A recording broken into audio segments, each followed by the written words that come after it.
straight out to Phil Farrar, a news anchor reporter at KOGO. He was there at the press conference today. Phil, what is the latest? The latest is, of course, what the sheriff said, Bill Gore. The body has been found. Now what they are doing is they are putting together their search efforts because there have also been other reported assaults here. And on December 27th, a woman was reported assaulted here. In November, there was assault reported just north of here. So now they are gathering all of this information after discovery of this body in a shallow grave, the body of Chelsea King. Back to you. Phil Farrar is joining us there at Rancho Bernardo Park. Phil, Bernardo. Again, thank you for being with us. Phil, I've got a question about how this body was found. If it is, in fact, Chelsea King, the 17-year-old girl who went missing, how did they locate the body?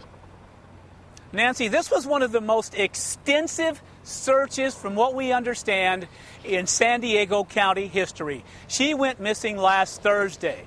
Her father came to this area, saw her car.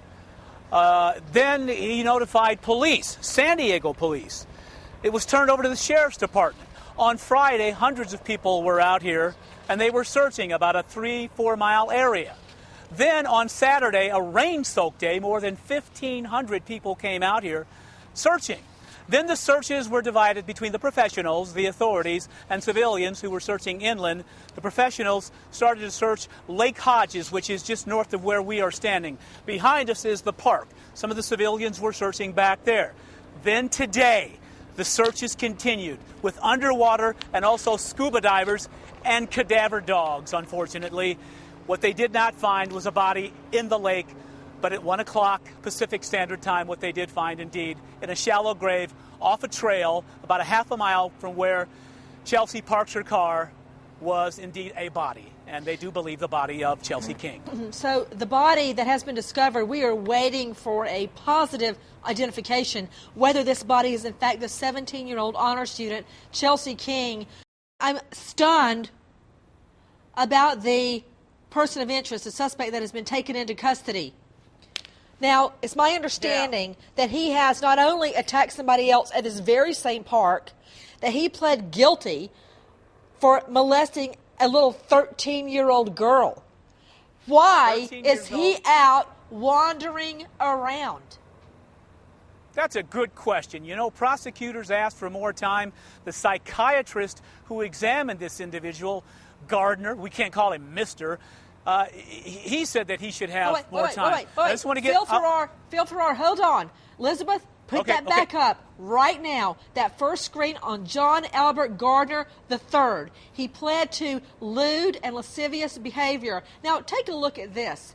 What he actually did, if you read the police report, and correct me if I'm wrong, Phil Farrar, also with me, Joseph Pena, what he did was go up to a little 13-year-old girl who's waiting to catch a school bus, offer her a ride. Instead, he takes her to his home, takes off her clothes after they're watching movies, and then molests her. She runs out, holding her pants with one shoe in her hand.